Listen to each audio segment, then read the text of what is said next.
la consigne on a coupé ça na combattant il y a liboso ezali il faut bandana commis identifier la carte na Bible. Qui est combattant? Qui est résistant? Parce qu'il faut voyer la différence wana na kati. Pour combattant, à la limite na ye o ya koki kokende au-delà te. Bango wana balingi kokende na mboka po bakende participer. Parce que bango bandimi ko travailler na bateau ya occupation. Bango ba combattant ba soki na niveau wana. Mais le patriote résistant a condima jamais co-traité ni directement ni indirectement par le régime d'occupation. Son but, sa force, son idéal, c'est de se battre pour bouter dehors les forces de l'occupation sous toutes ses formes. Ceux qui te bouter dehors l'occupation, alors le dialogue intercongolais commence. Ça, c'est la consigne que je donne. Résister, résister, résister et résister. Un résistant, il faut avoir la patience. Sinon, tu ne peux pas être un résistant. Ceux qui ont vite une solution. Ceux qui ont vite une position. Ceux qui ont vite une solution matérielle aux résistants. Aux opposants. Tu n'as rien contre les opposants politiques. Seulement, il faut tout identifier. Dans Katina Bino, ou dans diaspora, pour identifier les résistants et les bananes. Bateau bandimi que toko cédé na ba chant de sirène. Ou est-ce que vous avez un bocate? Pour na kolobaka yaka. Pour ba yo bazo komi inscrire na bokutu pour ba kende na négociation. Eh bien, moi j'ai du respect pour eux. Je respecte, je dis, je respecte leur choix. Mais bah respecter le choix na biso ba résistant. Bah tika ba résistant tranquille. To continuer résistance. Oh yoso ko sali choix, vous n'avez pas le monopole de la vérité. Nous n'avons pas le monopole de la vérité, mais nous croyons à notre choix. Et aujourd'hui, jusqu'aujourd'hui, l'histoire nous donne raison que c'est notre choix qui a toutes les chances d'aller jusqu'au bout. Partout naze koleka et bipa nyonso batu nyonso nazo contacter bango basé kolobanaga une seule chose, courage, parce que na mboka na bino la seule solution espoir et tikarika na solution yozola. Ceux qui ont arrêté en gros, il n'y aura plus d'espoir. Donc continuez, et c'est la consigne que je donne à toutes les mamans, à tous les frères, à tous mes enfants oyo basé na kati ya mboka. Parce que na kati ya mboka, je reconnais que la situation ya bino boboze na kati ya mboka ezali exactement la même chose te ya bawe bazali libanda. C'est vrai. Mais na kati ya mboka, même na kati ya na France, c'est quand la résistance. De Gaulle azalaki libanda avec une équipe de gens. Mais il y avait une équipe qui était sur le terrain. Il y avait des gens sur le terrain. Et donc ezali on disait que les lois bana ya balokwa ba étudiants. Il y a une forme de résistance.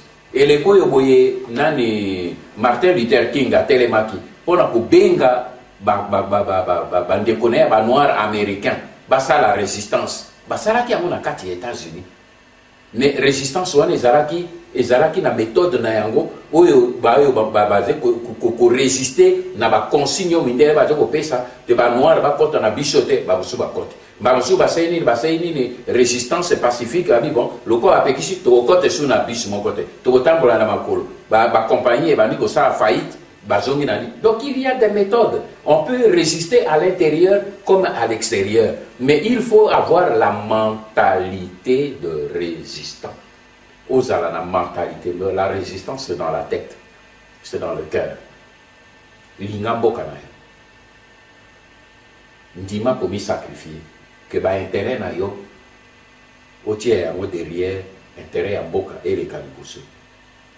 Zala na courage, zala na persévérance, parce que résistance oyebi tango ekobanda mais oyebi tango ekosuka te. Soko tali film ya résistance na poto ba yo ba mususu ado bima lobi na mwasi na bi na zozonga lobi esika kei mbula bi ba misatu bimi aye kozonga tango victoire et salem tango ba allié ba ye kokota. C'est ça la résistance. Oyebi quand vous vous engagez, mais oyebi quand vous reçoit victoire. Ceux qui continuent la résistance avec des calculs aux arts résistants. Ceux qui continuent la résistance avec des arrière-pensées aux arts résistants. Un résistant a des motos andimi avec son cœur de se sacrifier. Peut-être qu'on a pu révéler quelque chose de bien. Parce que ce que vous avez là, vous avez cet exemple, vous comprendre. Parce que même paradigme ici à la résistance, les autres, ça, est-ce que résistance politique, est-ce que vous avez la Congolais résistant ou bien quand Congolais pour un moment où on occupé tous les résistants. Non, le politique était au cause de la politique, mais un politique résistant. Au cause d'un religieux, mais un religieux résistant. Au cause de la médecin, mais un médecin résistant. Un scientifique, mais un scientifique résistant. C'est le problème de la résistance, c'est un métier, c'est un problème de la mentalité. Ngai na 2004, tant qu'on a sali déclaration na Lomé, pour na ko banda combat et résistance polélé. Mais il y a un cabinet conseil. Batomingi va ébaki, nazaki na cabinet conseil. Ou na constitué qui en gros. À titre privé, Nazaraki cabinet conseil et Nazaraki a un contrat avec beaucoup de chefs d'État africains. On Nazaraki qui travaille dans Bango. Ils ont le feu président Bongo, ils ont le président, ils ont la prison, Babo, ils ont l'ancien président, ils ont la Bénin, et tout ça. J'avais au moins 4-5 présidents avec lesquels Nazaki qui travaille dans Bango pour bénéficier d'une expérience pour organiser certains aspects. Il y a un bon Bango. Parce que souvent, non, mais oui, pas Batomingi basé pour le Baha, oui, c'est non, mais quand j'ai. Et c'est que j'ai gagné par mois pour ça. Je gagnais bien ma vie. Beaucoup plus que les PDG, il y a pas tout là. Mais quand j'ai décidé, et pas le président et Adema, c'est d'ailleurs l'un auprès de qui je travaillais comme avocat, comme cabinet conseil. Mais quand on a ici dans le bilan, voilà, maintenant, je vais commencer le combat contre mon pays. Et ce combat-là a des conséquences diplomatiques. Ça va être incompatible avec Moussa Naossa, parce que vous mettriez en conflit avec mon pays, inutilement. Quand on est des amis, il faut voir l'intérêt des amis. Donc moi, je préfère arrêter ici. Parce que je vais maintenant me battre. Et j'ai stoppé tous mes contrats partout. Certaines mauvaises langues, ils commentaient à gauche, à droite, n'importe, sans savoir le quoi congolais, à l'obaka toujours, sans qu'il y ait un mais j'ai tout stoppé. Vous savez combien j'ai perdu? Mais parce qu'il fallait que maintenant je commence le combat de la résistance pour mon pays, j'ai stoppé. Donc on ne peut pas faire de résistance si on n'est pas prêt à faire des sacrifices. J'ai sacrifié ma famille. J'ai perdu mon frère. Baboumi à cause du combat de la résistance. Et à cause de lui, j'ai perdu, à cause de sa mort, j'ai perdu ma mère. Alors quand j'entends les gens jouer avec ça, j'ai dit, Seigneur, mais ce que je demande aux autres, je le fais moi-même. Les lois de Boye, tout le monde le sait. Proposer à Kinshasa à maintes reprises. Zonga Tokozongi, c'est l'homme surtout. Non seulement moi aujourd'hui, j'ai été sollicité. Tout cela, tout. Je les regarde, je rigole, c'est pour ça qu'ils sont des vauriens, pas pour les injurier. C'est-à-dire que les gens, ce qu'ils disent ne pèsent pas. Ils ne savent pas analyser les choses, ils ne cherchent pas la vérité. C'est tout. Mais ils ne connaissent pas la vérité. En 98, j'ai été l'un des premiers, si pas le premier moboutiste, Oyo Laurent Désiré Kabila, à Lukaki Abenga qui peut azonga na mboka. Kabuya Lumuna, à Zena Kinshasa. Il est vivant à Zena Kinshasa, qui PDG, il y a la RVM, ce qu'il est, il est maintenant RVA. Azaki PDG à RVA, nani na aéroport Yanji. Il est à Kinshasa. J'ai appris qu'il est malade, il ne marche pas. C'est un ancien directeur adjoint à cabinet à Mobutu. Ayaki Komonangai 2 fois, 98 et 99, 2 fois. Laurent Désiré Kabila Tindi.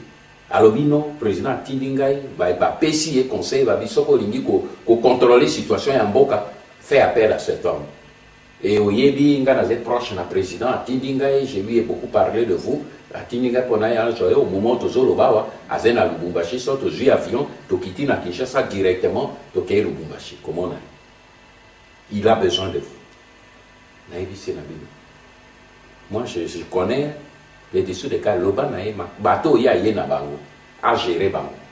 Soko a libéré biso na bateau ya ye na bango ngana kozonga boka. Mais bateau ya ye na bango ba yebi tango ya yebi bien ta kwa zako ngana za okendo kuta na Kagame na Museveni pour leur dire les 4 vérités. Bango anande ba chef na ele. Ami débarrassé na bango. Bon ngana kozonga boka. Mais ce qui était ngongana ezali ongai moko na komi engagé. J'aurais pu rentrer depuis très longtemps. Kabouya y est 2 fois, en 98-99. A proposé un avantage, par contre, il y a des moboutistes, on a yebi, pour a dit, pour combattre. Bimisi des millions, fouti Namboka pour Bazonga Kinshasa. Alors, quand les gens parlent, ils ne savent pas de quoi ils parlent. Mais ce que j'ai dit simplement, un résistant, il faut accepter le sacrifice. Ce qui ont un esprit, il y a quoi accepter sacrifice, au qui cause la résistance. Alors, Bokema, parce que ce qui va à Israël, Tikalaki 40 ans dans le désert, c'est parce que Tondaki n'a ramassé na Katina. Tant que Bimi na Israël, Batumosu va kotobi na Katina Loyenge. Bazaraki, Israélien. Bazaraki appelé te ba kotika na loyenge bango na ba kozaki problème na désert ti génération mobibe kufi na désert bino bossa l'attention, il y a trop de ramassis na katia oh patriote résistant patriote non, identifiez-vous qui est patriote et qui n'est pas patriote. J'ai essayé de vous donner le profil de celui qu'on peut appeler patriote et le profil de celui qu'on peut appeler combattant. Moto est avec pour lutter pour la vérité des urnes, il y a un combattant. Parce qu'il y a un pouvoir. Nous, on ne peut pas chercher le pouvoir et nous disputer le pouvoir avec l'occupant. Bateau est basé sur ça, l'occupant. Bango, bateau en agnoso. Dans la période, dans la terminologie, où il y a résistance, ceux qui ont accepté d'une manière ou d'une autre de collaborer avec le pouvoir d'occupation. Mais biso ba yotolobi to lutter pour chasser l'occupation ba bengi biso ba résistant. Alors bo tala bino moko nde tango zo kuta na moninga yo moko yeba est-ce que azali résistant toi azali combattant. Ce quoi azali combattant respecter ye pour choix na azali combattant. Mais yeba que bino na ye boko keneti sika moko te parce que quelque part il va s'arrêter. Père Okamatanzela lokola ba yo bazomi komisa pour bazonga Kinshasa. Je crois que donc Zalaki Moutouno n'a pas souka tika na zongisa bal na quand il y a collègue Nangali Bita Tomeka pour attaquer presque dernière partie à moins que nos amis tournent à divers. Ndeko Bita donc Zoua bal na Merci Ndeko Grégoire Bozo sera sur ma pesa kuluto azali ko fungola biso moto pesa na ekolo to kotiaye dans le baka toujours par correspondance. Mais ne les a pas en correspondance. Il y a pour l'histoire de la Grande-Bretagne. Il y a vraiment pour faire sur tout davantage. Papa nous Rwanda, mais qui va te bénir dans les bandes, comme je vous dis, Balubi a besoin de Rwanda. Est-ce qu'il y a une relation? Il y a une idée. Est-ce qu'il y a un rapport? Est-ce que c'est un point de bassin Sakaïdi? Il y a le magasin là-bas, le point de bassin Sakaïdi. Il y a un mot, et ça dit, au Yoga qui a un bon. Na comme le rencontre dans la Grande-Bretagne, na mon appel va décider on va aller baki dans la deuxième république Toboni dans le bon cas au gros le bani par là. Oui, et c'est basé pour baébina mais là on est politique. C'est tout simplement ça. C'est tout ce que je peux dire. Parce que là on a pour expliquer na moni na no ekoti na bongo ya batunyo sauté. Et à liboso et là on a koki koloba yango libika. Il faut yo zena raison pour ça l'effort pour yeba. Grégoire yo zena effort pour ça pour ba yeba, mais pas moi. Comme je vous ai dit, moi j'ai mon passé derrière moi. Nakoki kopi sa yo ba indication, ezali révélation ya sécurité. Voyez bien le quoi ngana fandi na passé le président Mobutu a investir mingi pour la formation après les études. Na sali formation nangai na cadre ya stage na États-Unis. Na kati ya zamba o babengi yango l'anglais. Bato bazeli na nini bayebi yango. Ezali base ya CIA. Bayambaka bapaya na kati te. J'ai été l'un des rares oyo compte tenu de la meilleure relation entre Washington et Kinshasa, parce que Mobutu Azaki le Kowana, le meilleur allié avec les États-Unis pour lutter contre la ligne rouge et le bloc soviétique. Accepta qu'il formation na kati ya base na bango na l'anglais. J'ai eu la formation na Israël, na kati ya base ya Mossad. Pas ailleurs, dans la base du Mossad, 2 fois. Et là, on a zoloba, bateau basé à Kinshasa, collaborateur nanga qui proche, yebi parcours nanga yebi en c'est rare que les Israéliens bandi mamopaya à côté na kati ya base na bango pour la formation. J'ai eu la formation, il y a formateur, instructeur chez eux. J'ai eu ma formation en Allemagne fédérale à l'époque. Contre RDA. J'ai eu ma formation là-bas, 2 fois, à 2 niveaux. Et en tant que responsable, j'ai participé à la opération internationale et à minene. Oyo nako révélé en gros awate. Ce n'est pas le lieu. J'ai côtoyé pratiquement tous les chefs d'État du monde de l'époque où j'étais là. Donc, oyebi mindele basé le quoi biso africain te. Ceux qui ont eu formation et pas na bango. Fiche na yo ezali. Ata bato bakoya 10 ans après, ba yebi que motuwana to yebi azali fiché et pas na biso. Mindele ba yebi. C'est pour répondre à la question là. Mindele ba yebi. Je suis fiché chez eux. J'ai été, pendant les années les plus tumultueuses, à Mobutu, à côté de lui, comme conseiller spécial, donc responsable de la diplomatie secrète. Ce que tant livre nangai, ainsi sonne le glas. Au comment on échantillon, ok, on a il y a un chef d'État, on a côtoyé uniquement pour les 2 années où ils ont concerné livre nangai, ils sont plus de 10, 15, 20 là-dedans. On a côtoyé. Et on n'a pas encore fait 30 ans à l'extérieur. Donc, la structure, il y a beaucoup de surtout. Et en Afrique du Sud, Mandela est vivant, Mbeki est vivant, Nani Zuma est vivant. Bangunyo soye binga. Et en France. Et pas yo naze na ba ni ba connaissance personnelle moins ezepé na bino na ni na mais j'ai bangunyo so basé na fichier na solo. Et puis ngai na niveau yo naze na. Ngana travailler ka lokola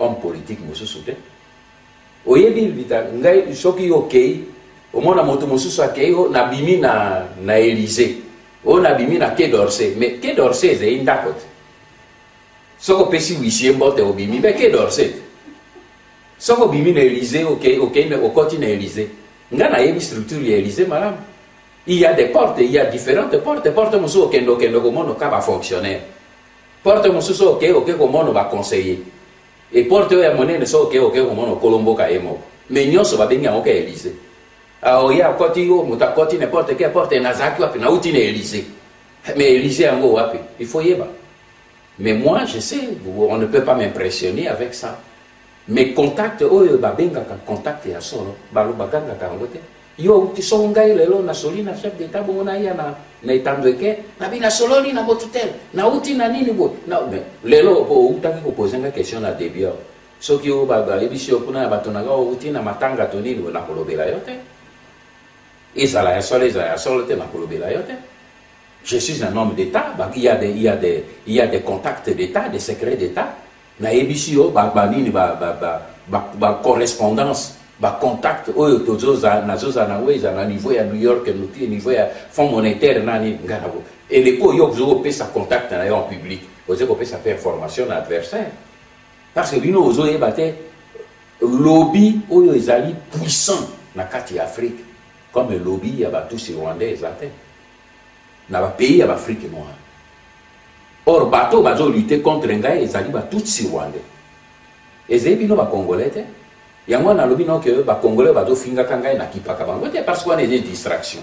Nazen na ba vrai adversaire oboye que ba koki ko faire moi du mal. Mais ba yo bazo soit kanga na matambi na sela mutupuna et tout ça na okende kolanda woni wana ezeba nzinzi. Wana ezenti na kolanda ngezete moi je m'occupe des vrais dangers et ces gens-là on ne joue pas avec eux. Et quand je passe nazo ba contact na tout ça pour quelle raison na koya ko bete lango clairon pour obtenir quoi? Tout le monde sait ce que j'ai été. J'ai été ambassadeur, j'ai été ministre, j'ai été conseiller spécial du chef de l'État. Alors, les autres ont besoin d'attaquer un bande parce qu'eux, ils ont besoin que soit mis attaquer mais pas moi. Eux, ils ont besoin de le faire pour se faire connaître. Donc, la question autour du Wana, il y a une question supplémentaire qui est très importante pour l'année de Bassali Sakaïte.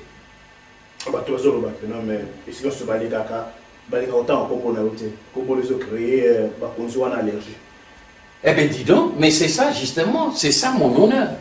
Naïebisi Bino, Naïebisi Bino que bateau yo bazali derrière l'occupation ya Bokanabiso et Zali ba occidentaux. Bango, Batou Bazali, Kosala Nyos, et puis analyser Bino que tous ceux qui sont en train de faire Bakoro, Bazali, Koimposa, Kabiso, Banda, Lusakati, Lelo, accord, Moko et pour résoudre le problème dans ces étés. Mais si Kabato Kosala Bayebi, il y a quelqu'un qui est dangereux. Celui qui touche le quoi Nino Nazolo Belabino, Bazala, Kanaba Service, vous voyez, c'est qu'on dit, on a le bon choix, il faut faire attention à ce bonhomme. Parce que les Occidentaux veulent par tous les moyens contrôler la situation chez nous. Balé qui n'a pas comprendre yango. Et balingite motu oyo moindo nalo baboye moindo oyo boye akolobate biso mokotomi prendre en charge ke batala sekere midele baje ko kamboli ya biso awa batala bi oyo wana il faut te tirer pour le longina azali dangereux. Na kopeso no permettez na suka na élément parce que azali important pour congolais bino génération na bino pour comprendre l'importance nini. Il y a combat autorisé vis-à-vis du Nord. Pe na kosuka na ngo ole kana question na mususu kwezali. Lelo yo boye biso ba congolais baloba kana biso ba noir que tout le monde a plus loin que le bout de notre nez et pourtant notre bazol na biso mikuse. Donc tout le monde ko kakabo. Tout le monde musikate et ils ont raison. Mindele bazana raison. Parce que le blanc les Occidentaux, ils voient loin. Et tout ce qu'ils font aujourd'hui, tout ce qu'ils font aujourd'hui, c'est pour les générations qui vont venir chez eux. Ils calculer alors que Bisso, toujours où est la losse, Yakolia, toujours où est la Kwanga Yakolia, chaque jour. Mais eux, ils sont en train de voir loin. Pourquoi? Parce que retenez l'image de la Savino.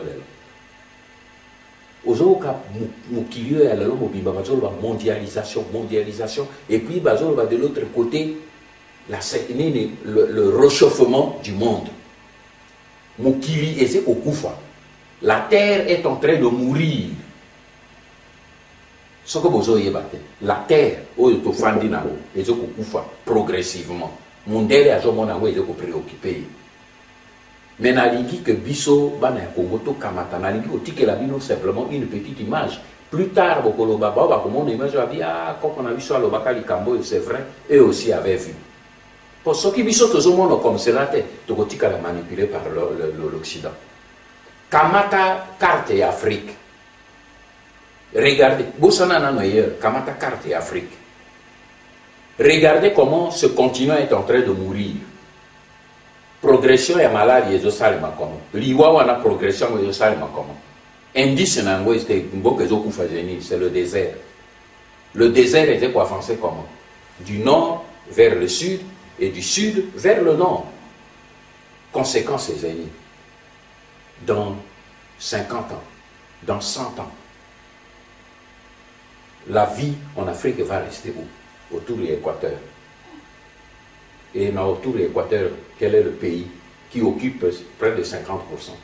C'est la RDC. C'est notre pays qui occupe plus de 50%. Il y a espace vital où il est en Afrique.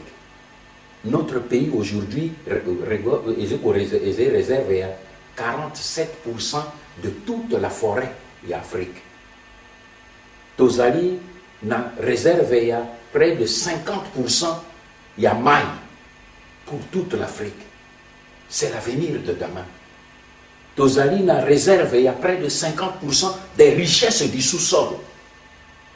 Est-ce que vous voyez que Nambo Canabiso réservé à pétrole, l'élo, autosé na est supérieur à l'Arabie Saoudite? Bino yebi yango te, mais midera ba yebi yango. Pe ba yebi kengani pe na yebi yango. Poto ngabe na joa accès na ba donné wana. Ba yebi ba donné oyo ya satellite biso ba tutosala satellite te, to ba bimisaka na satellite to bango ba lingi biso to yeba. Mais il y a des données de satellites oyo ba bombi yango pona bango moko. Ba yebi quantité ya pétrole oyo ezali dans le bassin du Congo. Mais balobi toko développé technique, il y a exploitation, il y a pétrole dans le marais. On a écouillé après. Si comme dans les déserts, c'est plus facile. Mais leur calcul, c'est que le Congo devra être la réserve mondiale pour demain. C'est-à-dire pour eux aussi. Pour ça, il ne faut pas que ce soit un État fort qui puisse prendre conscience de ses richesses et se l'approprier et qu'on a la puissance et qu'on risque de dominer le monde. Nazolo Belabino Lelo, vous comprendre peut-être, mais Bano Bakoye à l'obi va comprendre parce que tant que Bobima Bakoye, Babiko comme quoi l'Obakia. Bayebi que c'est pour ça que Bango Bazo Mono, la RDC comme patrimoine mondial. Bazo Mono comme propriétaire du Soba Congolais. Quand il y a un leader congolais qui dit que le Congo nous appartient, réveillez-vous Congolais, Tomi approprié le Congo. Lumumba avait commencé ça par Bomi directement. Bokazi va manquer Lumumba pourquoi? Qu'est-ce que Lumumba avait fait pour que Babomai? C'était la vision. Bah, m'y rendre compte que ça c'est dangereux. Dès le discours qu'il a prononcé face à Roi Baudouin, bah, Talabi, il n'a pas été prévu par le protocole à Bimé Bisso et Poissa. Le discours est renversé, ma Cambodgienne, surtout si on ne l'arrête pas. Demain, il sera difficile. Alors, mes frères, le problème est simple. Prenez conscience que Mboka Oyo Yabiso, ceux qui bino ba Congolais, bozui en gote, bomi sacrifié pour en gote. Le Congo partira. Et demain, nos enfants nous jugeront. Nazeko ceux qui savaient que cette image qui m'est restée, qui met en tête et qui m'est cher. Na ebite son akate na bino bomona botala film est raide sur un TV. Le film est raide sur un TV qui a reproduit et ça les israéliens pour reproduire comment reproduire scène directe exacte comme ça s'était passé réellement pour l'arrêt sur un TV. Et bien là, la scène que je veux laisser à l'image de tous les jeunes Congolais, c'est lorsque les troupes israéliennes, les commandos israéliens, qui prêtent pour embarquer dans l'avion pour aller à Entebbe en Afrique, pour libérer les otages juifs. Oui, les acquis en 1976. À Lobina Bango, le colonel Yoni, dans son harangue aux troupes, à Lobi, nous allons là-bas, au risque de notre vie, pour sauver les otages qui sont au centre de l'Afrique, à Kampala. Eh bien, nous allons là-bas, nous risquons nos vies parce que les otages, ces hommes qui sont là-bas, ce sont des juifs. Et si nous ne le faisons pas, personne ne le fera à notre place. Si nous ne le ferons pas, ce qui biso to sali yangote, motu mosusu wa kosala yango na place na biso azate. Et bakei, ba libérer ba otage, et le seul mort du côté israélien, c'était le colonel Yoni. Aujourd'hui, il est héros en Israël. Je laisse ça dans la conscience et dans la vie. Ce qui biso to salite, personne ne le fera à notre place. Merci. Bandeko bana Congo qui ceux qui yonanga to salite, vous allez me rappeler pour qu'on se peut pas si ceux qui te sungi bandeko bazai na katina otage te oyo bazai na otage ya occupant oyo tuzai kobenga politique kanda mbele Joseph Kabila pe bandeko ne bavai na katina mboka na biso ekozala pasi nzambe to bakoko na biso lo ba rotuna biso biso ndongo na zoki lisusu na makambo tuzai kolwaka oyebani te oleki bisika nyonso même ko eleki ndeko mopanga na makambo ya 2 ou 3 jours abenga bilibita na zalera na Belgique na yaki makambo sume na kendeki na affaire étrangère na kutani na bateau oyo bazalaka tosoi na bango makambo ya Congo mpo bokosalisa biso te babi tokosalisa bino ndenge nini makambo kaka oyo tikoloba bino moko botelemi na bamarshe na bino moko botelemaki bokendaki elongo na mwana mobali oyo kolekane na baélection légitimer nous tous ça bien ndenge et ne quoi non tout ça ça ça pas maté tout ça l'idée oiseau kamba biso azo na biso pe liboso oyo bino boyi bon ça ça ça simalite ba tout inan ba bi biso no ngwa ndo ya pareko abi me albe biso na lokota yena no ver biso te akomel biso te tout rapport na été tout ça ça bien ndenge de quoi na bita ce qu'on a chance, il y aura chance. Quand ça va bien, on dit à Paris, il y a un rapport de la situation en Belgique à l'occasion. Et puis ça m'ingaille, les lots, tant que vous avez zangé le col à Souda, il y a une surprise et question est dans mon tournant. Mais alors, c'est une occasion à tourner. Bon, il y a un rapport, bio, mais dans le rapport, il y a M. Norongwa pour passer les services. Au cours de M. Norongwa. Merci beaucoup na pesi merci mingi na leki wana pona patriotisme na ye c'est une très bonne chose que au mona bana ya mboka baze ko kamata situation ya mboka à cœur parce que je vous répète sincèrement combat nanga ezali pona mi positionner nazala le premier des citoyens congolais nazwa pouvoir non mokolo mboka na biso ekozala libéré na kotombola maboko na tondi zambe soki eleko wana volonté ezali que na kambamboka na ko kambamboka parce que je suis préparé pour ça na ko kambamboka mais pour l'instant priorité nanga ezali kozwa ebonga ya moto ya yambo na kati ya mboka te priorité nanga ezali to sikola mboka na leki nanga à travers yo na zolo bela leki nanga na ba mususu na ko sala jamais une démarche auprès ya ba gouvernement ou il y a ba lobby, il y a ba pays occidentaux pour la libération de la République démocratique du Congo. Il faut na limbola bino yango question wana ezali important mingi. Pour mingi bazaka kotuna ngaya. Pourquoi na kusala démarche wana te? Il faut biso bana ya Congo. Moni réponse ya liboso ba pesi bango. C'est ça ma réponse. Ezali problème ya bino komoko ba congolais. Soki bokei na bato wana na élection bino moko bo légitimer bango. Mokolo moko telemela bango bino moko bo telemela bango. Yango no moni combat na ngai ya liboso libika. Il faut que ba mindele sono ba mindele pas dans le sens ya poso. Nazo ba sono ba mindele est une allégorie pour dire les puissances occidentales. Yango na benga bango na lingala ba mindele. C'est un problème de racisme. Ngai moko mwana nga bala mundele azena mwana mundele nazena koko ya mundele donc la cause raciste. Mais nazo loba wa poser problème ya occident.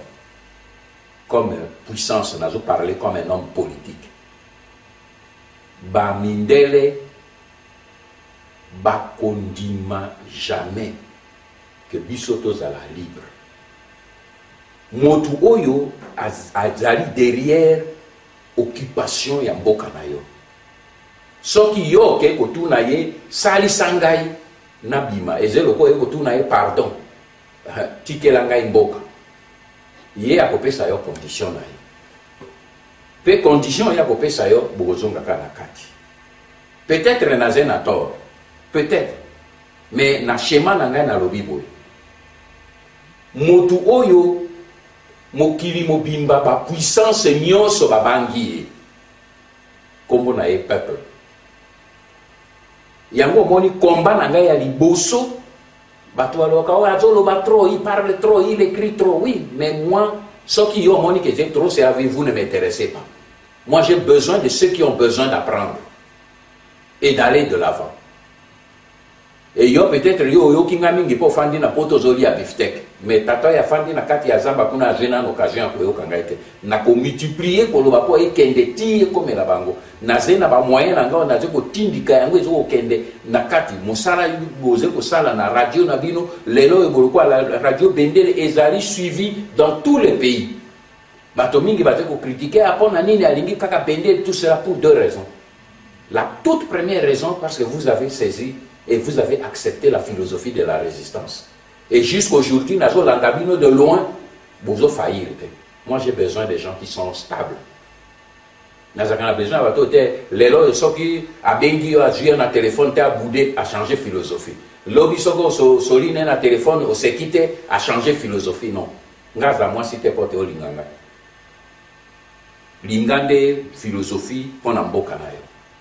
C'est pour cette raison que j'ai besoin des gens qui sont stables comme vous, pour qu'on a touché le peuple congolais. Aujourd'hui, ma joie est que Nzambe a dit que ce peuple a commis réveillé. Le peuple est en train de se réveiller.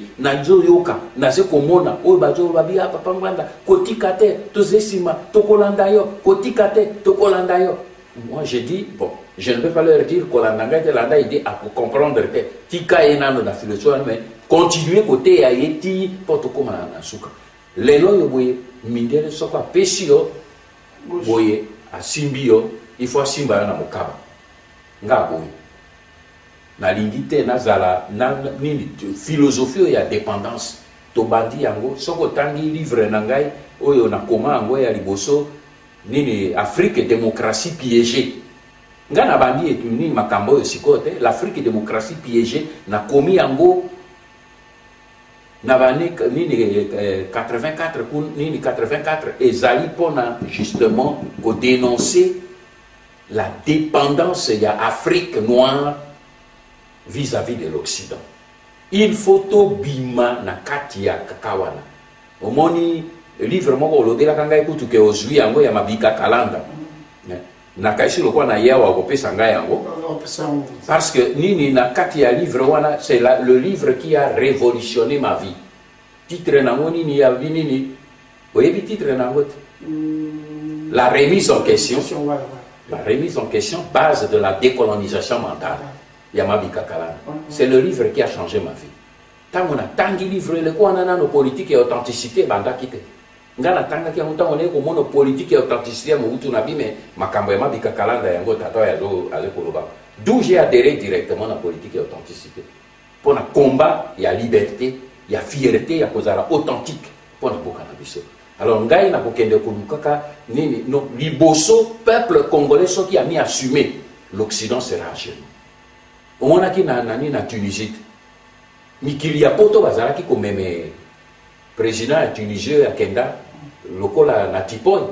Mais le peuple à côté lui au moins balonye so sai babendi babibendi zoto. Mubarak azala ki kuna ya ko komeme Mubarak États-Unis. Mais tango ni le peuple a téléméri Mubarak. États-Unis a bendi zoto. Même les bateaux basés dans le pouvoir, si c'est favorable aux États-Unis, mais les États-Unis ont été obligés à bien dans d'autres. Les Kinangai, voilà mon schéma. Quand le peuple congolais arrivera à ce niveau-là, aujourd'hui, Batomi Gyozo, Oumélanini, tout ça, Kolongola, Kanambe, mon pépé. Mais c'est une histoire qui n'est pas très compliquée. Hein? Mais le problème, ce n'est pas Kanambe. Kanambe, ce n'est qu'un maillon. Il faut total aipa nini misisa ekoti po soki o kati mutu misisa pe lo mwambala moko et mutu oyo akoki lelo yo kotelemela misisa wana nyonso pona kopikola ngo kombo na peuple congolais soki bino lo kwa bo continuer mosala na bino peuple a commis conscientisé partout à l'intérieur du pays, je suis conscient, le peuple conscientisé, et moto ya koya kotel mais abiso azate. Bato wana soki va répondre moi que ça dépend de vous Congolais, ça veut dire du peuple congolais. Pas problème ya nganda okende pesanga imbongo, ba pesa mbongo, mais bokei bosali wana et puis lelo boy mopayazo utiliser nana, utiliser congolais. Libérons le Congolais contre l'influence de l'occupant et libérons notre pays de l'influence des occupants et des collabos. Voilà mon cher. Merci Bandeko qui vraiment ndeko wana soka zali kolanda ayoki réponse vraiment dans une pas monsieur Lorengo dans Zamoko Atumba pour la tina la démarche ya kaya kosala mais félicitations quand même la démarche na yo za démarche kitoko mais schéma ya monsieur Lorengo na yango ade d'abord le peuple ndinga na lobaka peuple congolais za ko la cité na libaya ko beta ko koto c'est-à-dire bakambo tozali koloba qui na suka ya Congo e kota bongo komona lobby bombo l'équipe présenté ndeko nanga Grégoire ngana kozonga na ngambo na opo miti bali ko kende biro ya mokonzi bazali ko sa signe ba il faut pas kende akotala ba décideur s'occuper ba nani to éviter ba décideur nanga le peuple congolais. Merci mon collègue Libita. Nous sommes appelés à battre spectateurs que Tozali Awa, Dengue Mokonzo Aouti Koloba, il faut toujours informer, même Bao Bazana, fin fond et village. Alors ceux qui se trouvaient par Nayo, je crois que c'est mieux au relais en gros, ou bien ce qu'on a noté, ou autre option. Et je crois que tout ça a une rubrique presque na souka, où il y a combat na Pareko, Yomoko leader à Pareko, na ligi un peu dans Mutuna concernant, je crois que nos mecs qui à travers analyse pour répondre à ma question embellée, mais tellement que les patriotes bazo coma, pour la autonomie. Allez-y, je suis là pour ça. Est-ce que à Pareko, parce que à un moment donné, il faut carrément quitter la boca, na lingomba na yo, osala mosala na bawo bazana kati mboka. Alors ceux qui na lingina qui est très vite, motuno na puntuna ki liboso, et puis oyanga bibale ezali surtout concernant ndenge à travers dossier à Nice, c'est comme si au BBC Makambo il y a pas décideur. Est-ce que le peuple congolais a espéré que oui, qu'on ait des bisous quand même, parce que j'avais aussi la combat, on a, sans quand même bateau, tellement que on a besoin de contrôler ma caméra. Et c'est ça un peu mes deux questions que j'avais pour le moment. Décidément, Bolingui, problème est à traiter de Nice. Mais la première question posée, pour Nani Tolingi, Kozonga Nambokate, et l'Okoni Tozobanga, Pototikara, Sekolibanga. Oui, je crois que on a une APC réponse, mais on a commis résumé en quelques mots. Bisso, na lobaka biso tozali résistance. Tozali résistance, cela veut dire que tozali ko combattre toutes les institutions de l'occupation qui se trouvent à Kinshasa. Ce qui n'a kamatika, il y a des conditions à IDPS pour ceux qui nous opposent à Libanda, ils ont Apareko IDPS, Apareko IDPS. Bande conditions à IDPS. Différence, Bango Bazena Kati Amboka, Biso Libanda, différence est Zalinini. Et ça monene. Au moins, mouvement nyonso, tosei dans un monde civilisé. Mouvement nyonso pour exister, et ça a droit légal et pour fonctionner. Il faut la légaliser. Moto yo azo kopé sa yo légalisation. Oser ko détenir existence na yo na ye. Vous allez comprendre. IDPS. Légalité à IDPS est alignée. Reconnaissance et à gouvernement congolais na Kinshasa. Sauf que l'IDPS, légalisation est un hôtel de ville à Kinshasa. C'est un ministère de l'Intérieur. Par cause c'est comme si il y a des documents prouvant qu'à partir de là, c'était dans le ministère de l'Intérieur à Zaïre et à Congo. Le quoi, tu fondé par Pareko et Belé pour la confusion. Ça ne m'étonne pas que ce soit comme tu soupé à Saliani, mais à Pareko est légalisé pour un mon continent. Parce que Ngaï n'a pas opéré ni légalisation à Pareko, ils allaient en France. À Pareko, ils allaient enregistrer en France. la loi en 2011, en France. Et ça y est, na kati ya Kinshasa te. Biso tozo tenir légalisation na biso, il y a Pareco, na France. Il n'y a pas une seule légalisation qui vient de Kinshasa. Biso tozo tirer l'égalité na biso na France. Au monde amicanda na biso nyonso to ba fait à Paris. Parce que c'est notre siège. Tozali na France. Biso zena Kinshasa te. Parce que tozo ko reconnaître pour tout ça l'activité na biso, tozena tina ya kotuna Kinshasa autorisation te. Mais bango baba zena kati kuna ndenge na yebisa kibino. Lelo yo boye. Bande qu'on a vu, c'est IDPS va considérer Étienne Tshisekedi comme président élu. Nous savons qu'il a gagné les élections. Mais aujourd'hui, c'est lui qui a le pouvoir à Kinshasa, c'est pas lui. La preuve, parce que politique, ça a sentimentaire. Les faits sont là. Le quoi ndenge na yebisa kibino. Étienne Tshisekedi a gagné en Afrique du Sud. Pour Abima.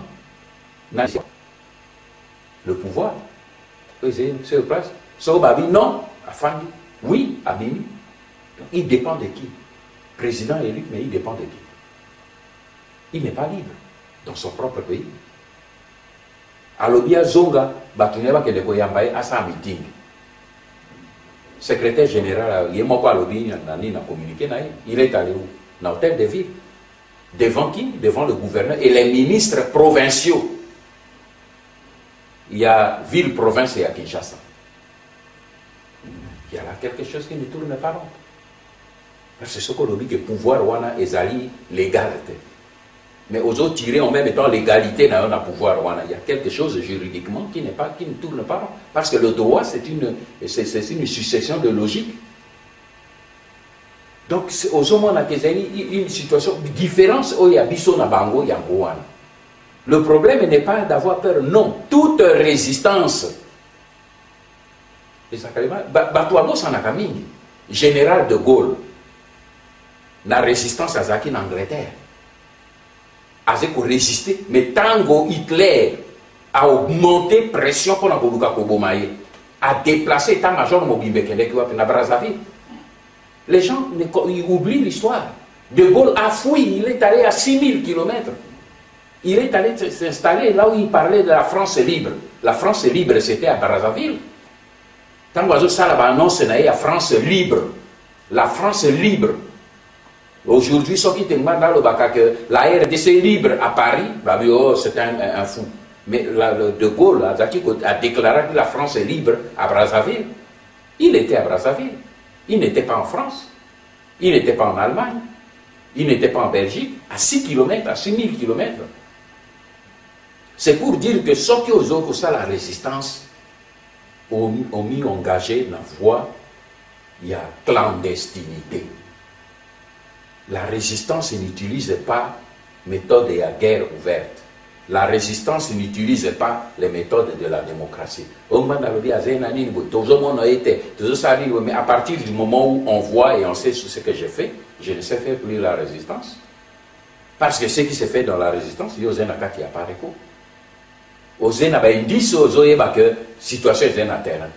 Mais moyen oye ba détail ezalité. Soki lelo eboy makambo ya terrain bino nyonso ba cadre ya Pareco boza au courant bi bon bato ba zekuna liste na bango et tout ça. Mais makolo kotambo le sika kendeki na Kinshasa mbe ba na biso ba soki wa. Il y a eu d'autres défections et aussi pour ça les morts. Bon, sur le KDP. Oui, mais moi je dis une chose. Ngana kobenga ngo défection que je parle le stade d'un départ libre. Motumonioso azali libre. Ici quand je ne me positionne pas comme le leader que Yakaboza Simanangai, Boa Dulengai, Boza d'accord Nangai, non. Yoano Zali cadre à Paraco, à aucun moment, je t'ai dit, et tu dois être derrière moi, non. Moi je te dis, écoute, moi j'ai des idées qui sont. Yo Tangi Yango, Oyoki, Tobi, mais Papanga Naye, Nazet Simanangai. Tu as décidé, moi, est-ce que Ngana Eba qui avant? Mais tu as décidé, il dit non, moi je suis, il me dit, le combat, papa, ils ont mené exact, Ngana Bolandango. Mais le jour où tu n'es plus d'accord, pourquoi Ngana Pekiso Roket? Le jour où tu n'es plus d'accord, tu pars comme tu étais venu. Dans la Pareco, c'est comme cela. vous venez librement et vous partez librement. Mais moi, en tant que leader, je dois tenir compte de risquer vie dans le terrain. J'ai le devoir de les protéger par la manière dont je conduis le combat sur le terrain. Je ne peux pas livrer tous ces enfants au basé terrain à la curiosité pour nous satisfaire, la curiosité de qui que ce soit. Je ne le ferai jamais. Je ne le ferai jamais.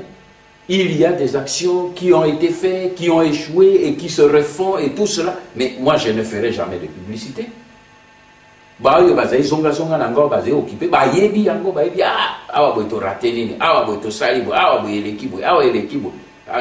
Courage, calme,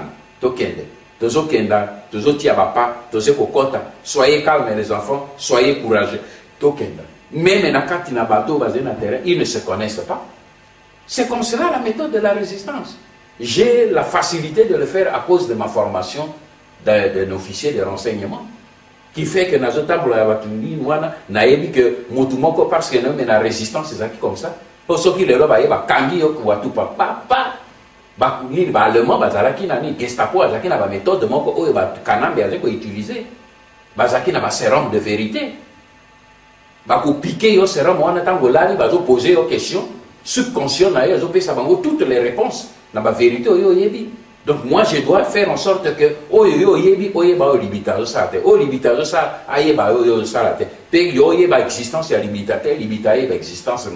comme cela que ça marche.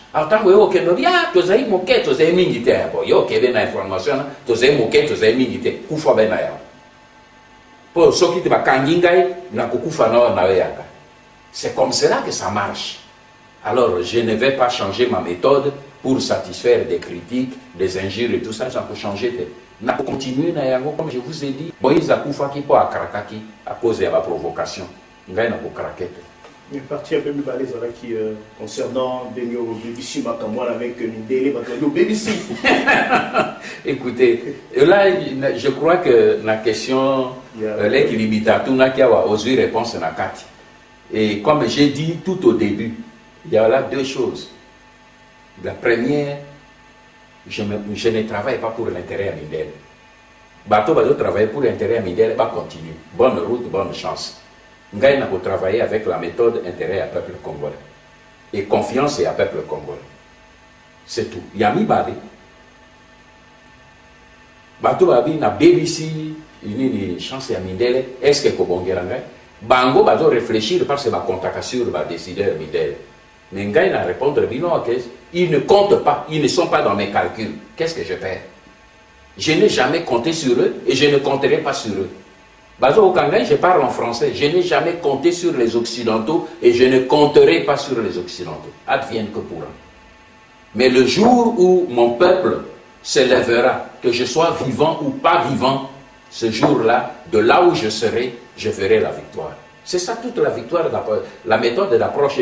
Grégoire, problème est à choix. J'ai choisi cette méthode-là et je continuerai avec cette méthode. Si Dieu veut, je vais voir bientôt, je verrai la victoire de cette méthode. Mais si Dieu veut que Nasa la peine que mais c'est que je sais, nous aurons la victoire. Mais cette victoire ne viendra pas de l'Occident. Le Mumba Lobaki, et vous écrirez l'histoire du Congo. Nani Kimbango Lobaki, Bokokoma, histoire ya Congo, na bana ya Congo. Et je m'inscris dans cette logique-là. Que l'histoire au Bango, quoi qu'on a vu sur visionnaire, prophétiquement, que bana ya Congo, un jour, Bokokoma histoire, je me bats pour être inscrit parmi bana Bokokoma histoire. Et c'est le début, c'est ça. Et il reste maintenant la phase de la terre. Voilà, merci beaucoup. Merci vraiment. Pesa, l'autre Tony Pesa, Makambebe, Bandeko. Nabandi, Bazo Pesa, Basigel, Nabio, Mokondi, Botika, no Pema, Alena, no Tema, Makambebe. Ah, Naza résistant. Il faut tout l'apprendre. Vraiment, tu sais pas, Pesa, comment on a Mokondi, surprise, on Pesa, Bandeko, Landaki, Minobaso, Molani, Mituna, Mozaïki, même Mokondi, Mikondi, Toyoki.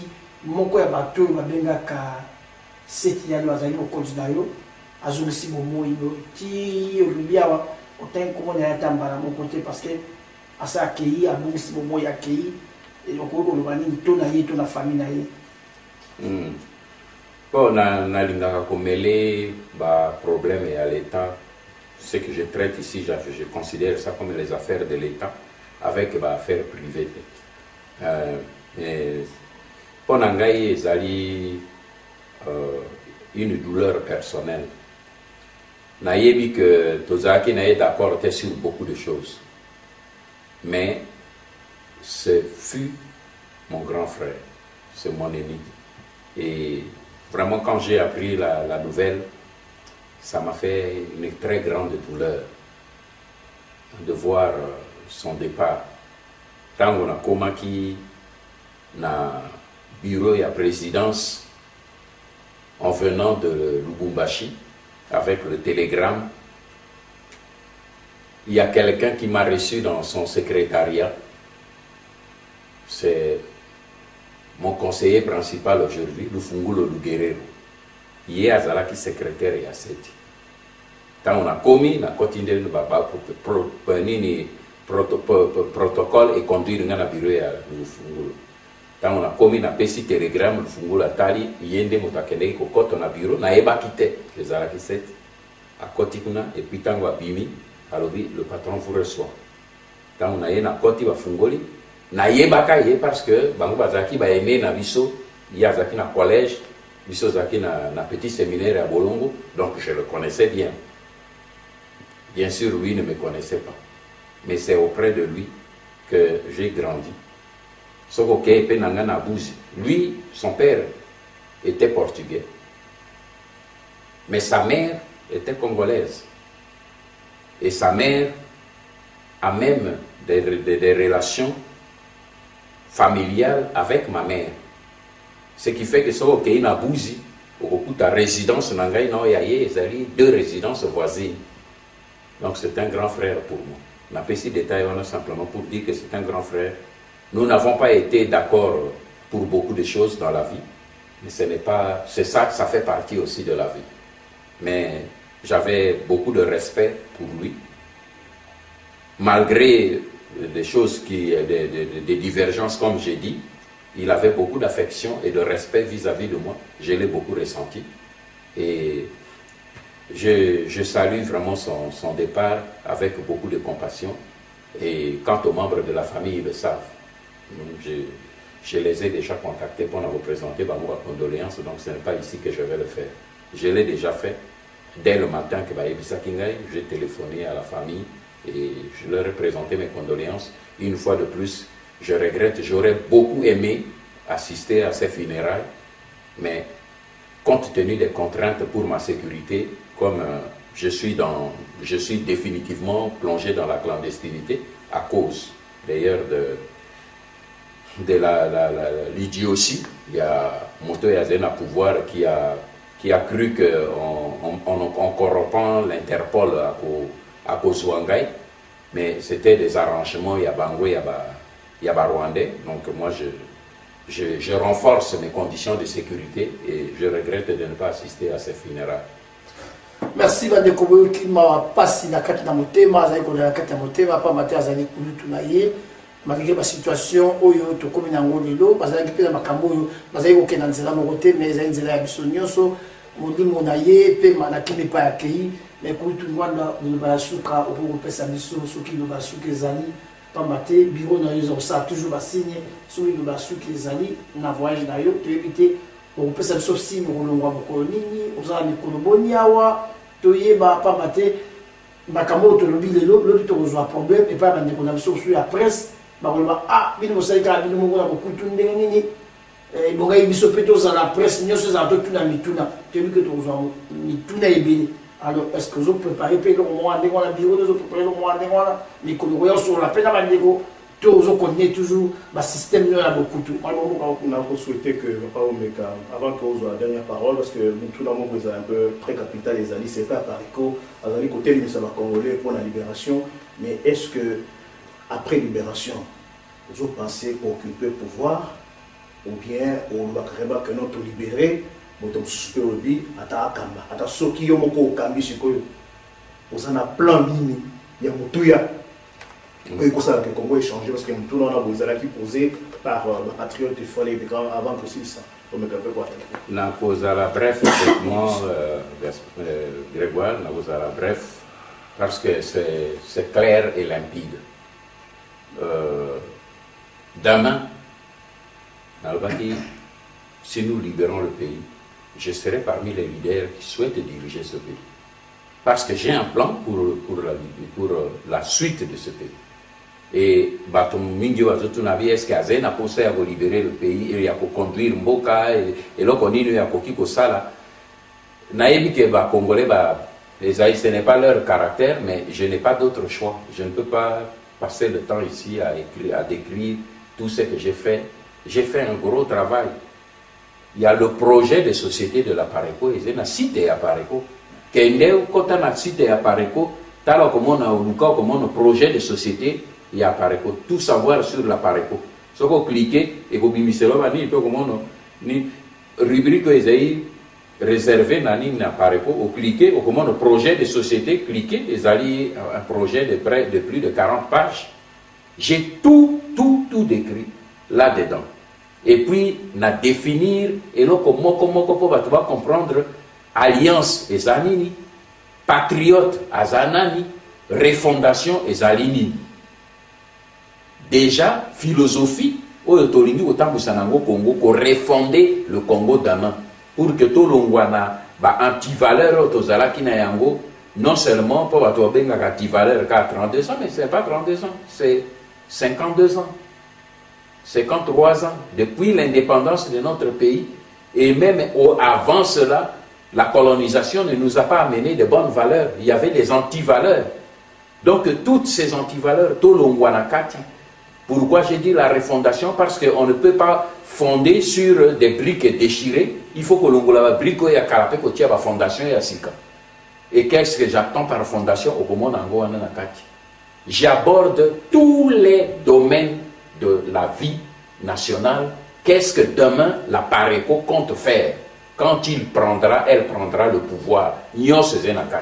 Alors, ce Congolais a lingi autant que c'est qu'à lingi na été. Mais ce qui moto a lingi à côté na kati à comment na yango et c'est na kati. Donc là c'est pour dire que lobby oui nous voulons conduire le pays pour que tant que tu libre tu peux refonder ce pays là. Donc pour la question au tuningai ce qui le quoi na yea ou aboye kofanda na ngai ekozala ndenge nini est-ce que nakozwa temps ya kosolola na bana mboka et puis date na ngai ya kokenda. Donc là nayebi ke oze mutu makasi mingi ngai pe mutu makasi mingi nayebi so tout simplement que programme na ngai eze lisusu lokwa ya liboso te. Oyebi que même kolekana na ngai ba mosusu même bana bazali na kati ya sacrifice mpona koki ko compromettre bango te mpona kende kokutana na bango te. Ce qui n'a pas sacrifié à plus forte raison ni d'autres apparitions. J'aurais beaucoup aimé parce que j'ai en contact avec la jeunesse congolaise. C'est vraiment mon dada. Tu sais que tant mon azakia malgré que Begeko wana hostilité zala qui menazaki ko sala ngo à plus forte raison les lo bana mingi wa temir kro azokolela papa to lingi to mona et tout cela. Non. Parce que, et là qu'on a dit que, pour comprendre Yango, c'est que le danger pour ma vie est très, très, très grand. Parce que ce n'est pas que j'ai peur, mais il faut faire la différence entre le courage et la témérité. Ce qui, au moins, nyoka et zaliwana, que nyoka et zena, c'est il y a table. Bongo binga za courage au tilo koro. Nyoka ko so ayeto okufa. Babenga mo courage te. Non. Courage c'est ça babinyo ke zo koti ozo keba mais ozo luka azewa pona luka na bomai. Donc il faut à la prudent. Même la Bible nous dit soyez prudents comme des serpents. Donc je dois prendre des précautions pour moi-même et pour ceux qui sont avec moi.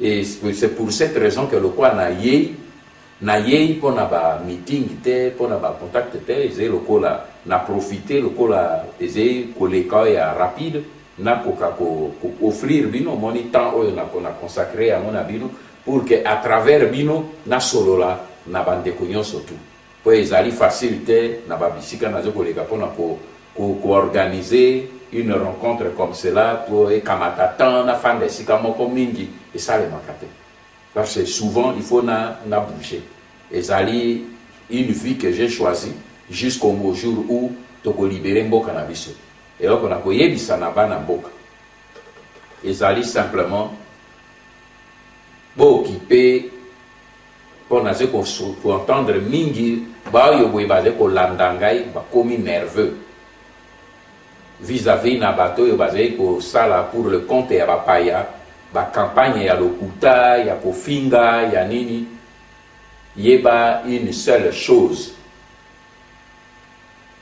Le mensonge ezali l'obscurité, la vérité ezali lumière. Quelle que soit la densité de l'obscurité, ce qui au kwaki kaka allumette ya pamba et ko chasser obscurité sikoyo telebi. Nelingi koloba que la vérité ezali attribut ya Yesu Masiya yemoko. Alors dit, je suis le chemin, la vie et la vérité. Ce qui biso toze ko tambola na kati ya vérité, to banga molili o babengi yango mensonge te. To banga la haine te, wana eze ba attribut démoniaque. Mais to tambola na ba attribut o ya Nzambe. Na lingi ba oyo boye ba résistant ba poni poto kende oboso botika kokota na philosophie ya koswana. Oyebi moto akoswana na yo soki azozwa un répondant. Mais soki moto aze koswana pe azoka moto azo répondre ete. Ata azaka nyama zamba akolobati alembi pe akandi monoko po azomono moto ya azo répondre ete. Na lobite que bino bo abandonner combat et résistance, Seigneur. Continuons plutôt le combat de la résistance. Fréquence et la vérité, et l'icolo. Fréquence et la mensonge, ils ont rasé le sol. Tika battu à mensonge, va raser le sol. Mais dans le psaume 1, la Bible dit, ne vous asseyez pas en compagnie des moqueurs, des méchants, des menteurs. Laissez bango na catégorie na bango. Motu alobi a yakatomitia esika moko tout na ye simplement une question poto kende wapi poto sala nini. Alors na fonction na réponse na ye okoyeba epai nini soki omata bino na ye camion moko, train moko, voiture moko to avion moko. Na kokite ke nalo bana bino boyi abokoto na ngai me boko ya po bokenda wapi bolandi ngai po natalisa bino nzela. Nalobi voilà bandeko na ngai mboka na biso voici les faits. Omoni lelo na bimisi kaka document moko pamba oyo Grégoire watu patangeli bino. Oyo bapaya oyo boyi ba Rwandais bango moko bakomi na maboko na bango batindaka yango na ONU na bimisi livre oyo boye esali sikoyo boye 11 ans nini 9 ans yango oyo boye bimi mais motu moko oyo Rwandais moko a contesté yango azate. Ba document na bango ebele ezali awa soki même okoki kotanga livre te kende nano na ba annexe tanga na ba annexe komono ndenge plan ya bango moko ba Rwandais kosomba ba document wana ekutaki ngai très cher okomono na kati awa boye document ya ba ministère ya défense ya Rwanda oyo baze kokomela bakunda batware na nini nyonso eze na kati awa. Pe na kati ezeko bimisa na kotati na email na boîte mail ya Ruberwa ye échange ye na James Kabarebe eze na kati na bimisa babine na bango soki na lobina na moto yo ngana zwa na pesa mbongo ebele abimisela nga ba mail wana nyonso na décortiquer ti na zui ba mail oyo ezeko talisa sekele na bango pona ko occuper mboka na biso na tina disposition na bino pour vous comprendre que makambo naze koloba ezali ya lokuta te mais même na début botanga kite ata bolanda kite mais lelo oyo makambo toze ko vivre oyo ekomami na kati nga naza prophète te nazwaki kaka barenseignement te natieli bino barenseignement eze na kati lelo oyo bozwi preuve na yango bato oyo balobi il faut tosala pour que tozwa autodétermination lelo oyo boye baze kooccupe terrain mpo bakoma majoritaire mpe basenge autodétermination na ONU. Donc mes frères et sœurs, nzambe asalisa bino tozala esika moko to lutter pour la libération de la République démocratique du Congo. Pour la Congo. Merci. Merci beaucoup, monsieur Honoré Ngwanda. Je crois que tu as souka entretien la mission à l'élo. Na Congo, il y a médias patriotes, radio-télévision Bendele, Congo Horizon et tous les médias patriotiques. Nous allons remercier de tout cœur pour le temps précieux que c'est mission. Namboka pour la Grande-Bretagne, pour Tomekako. Solo là, ils allaient comme tout ya, ou tout chaque point essentiel et actualité de l'heure, notamment injure, propos calomnieux, aux alakati et diaspora, au lendemain il y a Makambo ou Bissaki à traité de Nice, tous les cas qui n'a sujet entré à accord cadre et à Addis Abeba, au mérite côté en profondeur pour la ça danger où ils allaient pesa n'a kati à accord en gros pour compromettre donc souveraineté en Bokanabiso, tous les cas qui n'a dialogue national et dans le cadre de la réconciliation, les politiciens pour le moment, comme la diaspora, les alliés mobilisés pour aider les Talamboka, pas qu'il y ait des Sanganama, des Papaya. Tout mais en même temps pour sur les Camboya, combat, il y a Alliance des patriotes pour la fonction du Congo, apparaît en sigle, dans les divers. Donc, toujours une fois de plus pour remercier de tout cœur. Et prochainement, vous souhaitez que tu sois toujours en contact avec le service Nayo pour mes calfoumés, sur couloir. Il y a un peu de l'embarrassement et cause à l'Isengo. Alors, les Alaki, na Congo, il y a Radio Télévision Bendele, na Congo Horizon, et c'est moment il y a cause à Nabino. Merci beaucoup. Ciao.